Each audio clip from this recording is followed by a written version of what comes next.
Hello my friends and welcome back to my channel.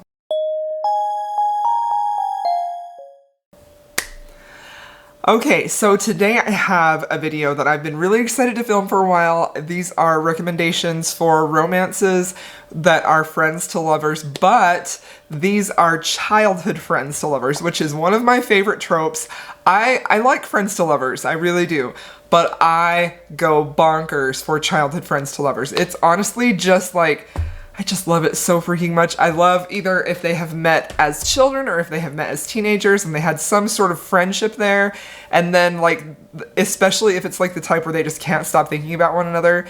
If they're separated and then they come back and oh, I just love it. I love it so freaking much. So I have some books here that are my very favorite examples of childhood friends to lovers. And the first one that I want to talk about is actually a book that doesn't come out until December 28th, and it is A Scourge of Her Own by Stacey Reed. This is a historical romance, and this is an arc that I just recently read and is actually what finally motivated me to put this recommendation video together, because let me just tell you how much I loved this book. I adored this book. I started reading it and I just could not stop thinking about it until I was finished. Like, it was literally obsessing me. I loved it so much. This has one of the swooniest heroes who absolutely loves this woman with his entire being. It is truly, truly beautiful. This book opens when they are children, when our hero, who is 12 years old in the beginning, and our heroine is 8, he is carrying her on his back. And the whole thing that happened is that her carriage was in an accident.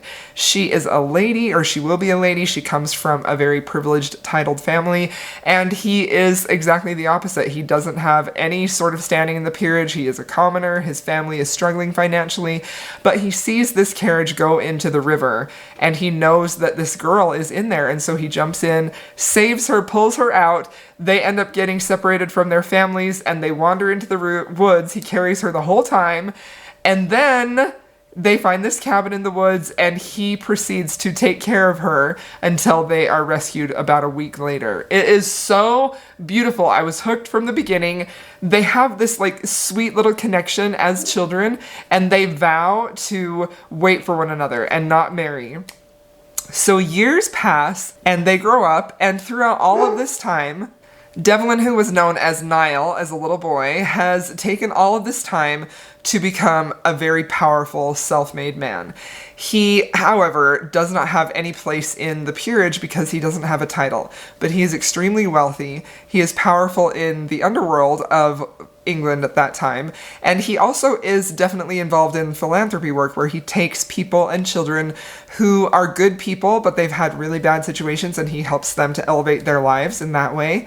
He ends up meeting his love, Fifi, who is the nickname that he calls her, that nobody else calls her, that her name is Ophelia. They end up meeting, and she is sort of nightlighting as a singer. She loves to sing. He sees her and hears that she is searching for a certain woman, a mysterious woman. Devlin ends up offering her money to come and perform for him privately, because he is also aware that her family has come across some very difficult financial times. So she agrees because she wants to help her family, and that is when it is revealed that this is actually the little boy Niall that saved her, and it is their romance. It is so sweet. It is so romantic. It is just absolutely beautiful. And if you read one book off of this list, I want it to be this one because I adored it. Okay, now another book that I have, which is definitely a hallmark and is one of the best examples of childhood friends to lovers, that is also a favorite, and this is a fan favorite, so you may have heard of this or read it. I've talked about it a lot if you've watched my videos, and it is The Highwayman by Kerrigan Byrne. This is a classic childhood friends to lovers romance. This is a darker historical romance which has some themes in here of abuse and things like that. But the way that these two children meet in basically an orphanage, and the solace that they find in one another, and how he tries to rescue her, and they have a little marriage ceremony when they're children too. It's absolutely beautiful. I love this book. This is so swoony, so romantic, just perfection. And if by some reason you haven't read this yet, you have to, because it's beautiful. And the book that I mentioned previously, A Scourge of Her Own, was giving me major Highwayman vibes, so definitely read both of those.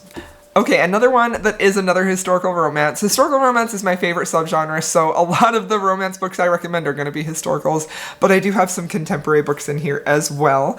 But another one that does childhood friends to lovers really well is The Duke Who Didnt by Courtney Milan.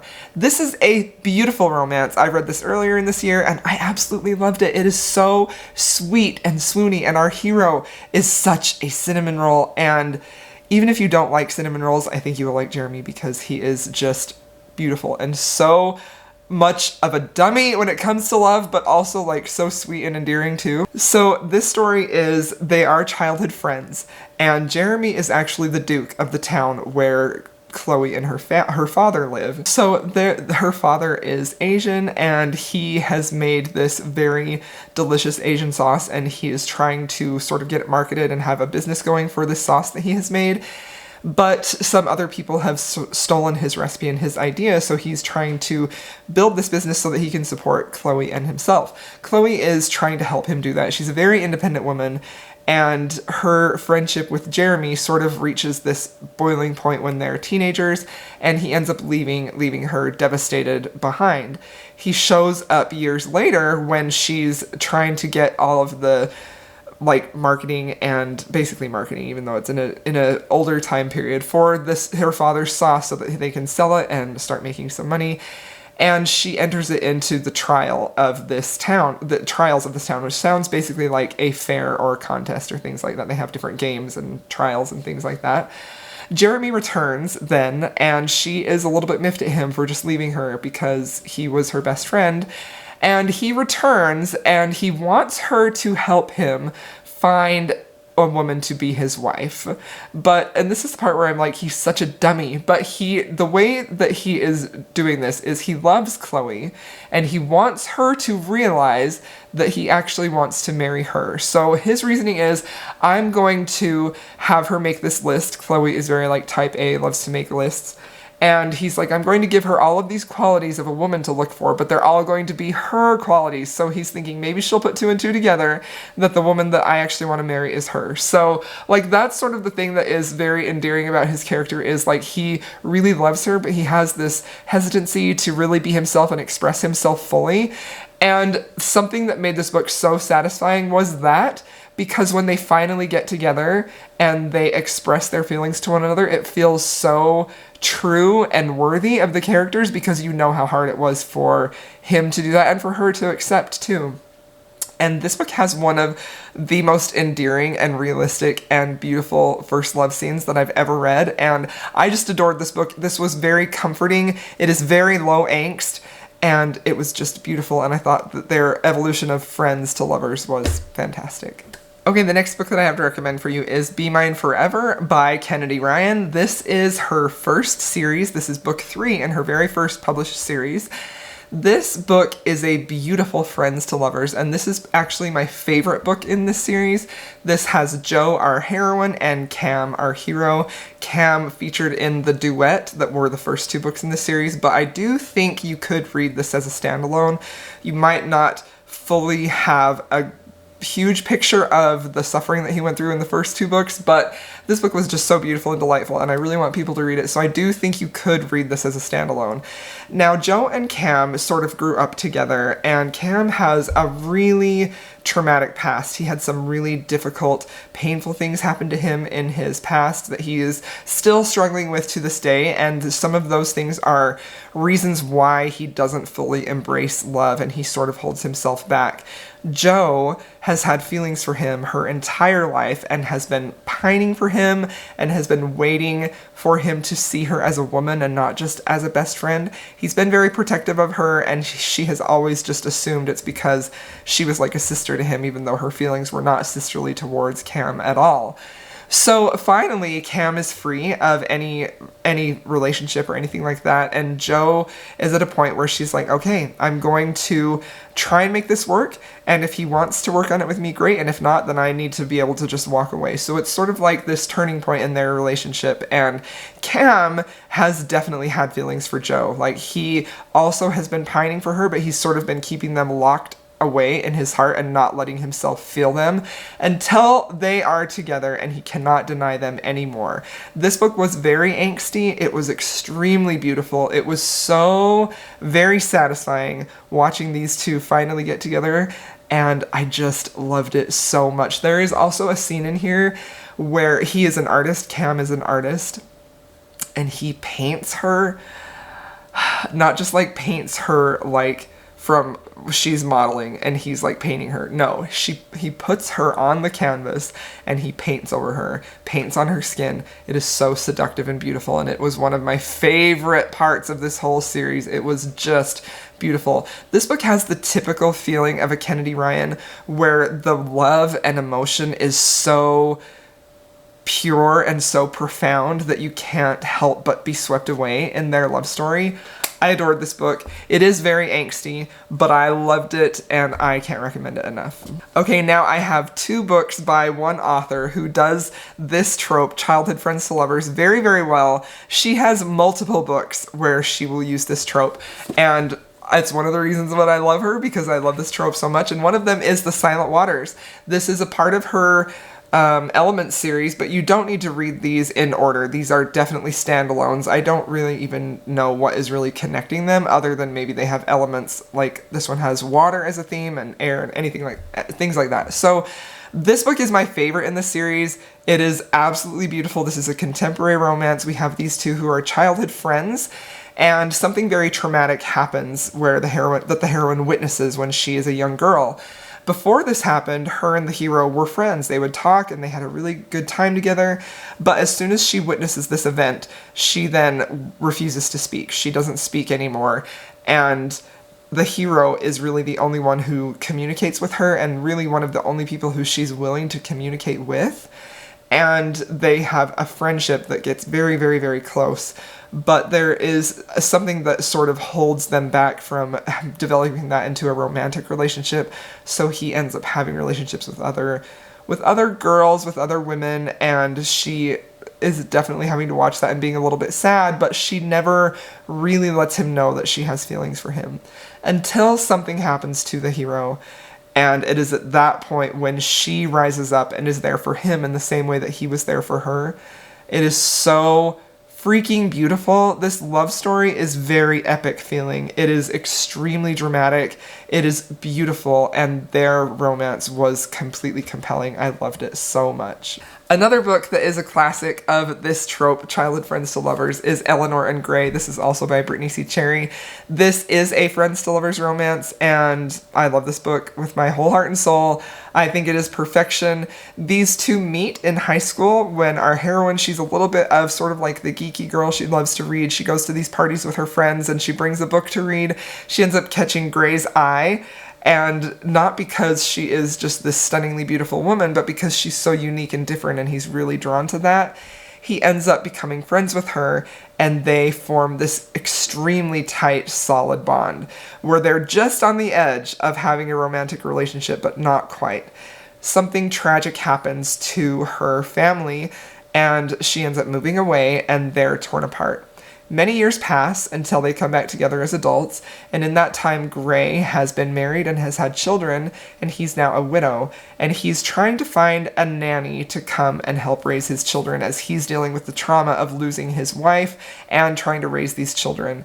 So Eleanor takes the job. She doesn't realize right away that it's Grey because everything is done through like an agency, and then when they meet, she's just sort of bamboozled, and it is their romance, and it is so beautiful, a little bit heartbreaking, but of course you get a happily ever after. It was just perfect. I loved it. Okay, now I have a paranormal romance book for you, and it is Dark Sky by Kresley Cole. This is part of her Immortals After Dark series. This book, I do feel like you could read this as a standalone. This has a really interesting... This is one of my favorite books in the series. I think it has a really standout plot with some really interesting characters, where we have Lanthe, who is a sorceress who is extremely liberated. Like, she comes from a family who is very sexually liberated. She has a lot of... liberated is basically the word to describe her views on the world, the way she lives her life, and she becomes friends with Thronos, who is part of this other, like, clan or race, and they are extremely repressed in that way. Like, Like, there are a little bit of overtones of like a religious type of society who's very sexually repressed and things like that. But they end up becoming very, very good friends, unlikely friends, and they have this very tight bond as they are children that becomes threatened by things as they grow up, where they actually end up becoming enemies. But that bond that they had as children is so strong and compels them so fully to not be enemies, even though their rival beings are battling and are telling them that they are enemies, that it was just beautiful. I loved this book. I loved how she really brings him out of his shell and helps him to embrace a side of his life that he believes to be shameful but really isn't, and it was just so fantastic. I loved this so much. Okay, and the last book that I have to recommend to you is actually the first book in a series, and it is The Heir by Sophie Lark. This is book 1 in her Kingmaker series. This is all about the children of the parents who were in her Brutal Birthright series. So this book, you could definitely start with this series. I know lots of people have started with this book in this series, and that's why I included it in this recommendation video, because I do think you could start here. However, you may be missing some of the backstory of how their parents and how they have developed these basically like either enemies or friendships, rivalries, or relationships that have set up the story in the Kingmaker world. Those parents who were earlier in the Brutal Birthright series. But you definitely could read this as a standalone, and I absolutely loved this book. We have 2 children from America who are the children of mafias. They're sent to the Kingmaker school to sort of learn to be leaders or rulers in the mafia. It's basically like sort of like a Hogwarts school for mafia kids, which is a ton of fun. And our hero and heroine have been very close friends all growing up. All through high school, they've definitely had some sexual chemistry there, but they've never acted on it until they end up in this school where they have other forces, other people coming in there that may be tempting them, and they just keep feeling drawn to one another. They have a beautiful friendship, they have a beautiful romance, and I really loved this book. I think it is a ton of fun, and I think that you should definitely give it a try. If you want to start here with Sophie Lark, you could, or you could read the Brutal Birthright series and then start with this book. But this book is an excellent friends to lovers, childhood friends to lovers. I adored it. When they finally get together, it's so beautiful because they know each other so well. So when they enter that next level of their relationship, it's just like chef's kiss perfection. All right. Those are my recommendations for childhood friends to lovers romances. I hope you enjoyed this video. I'll see y'all in my next one.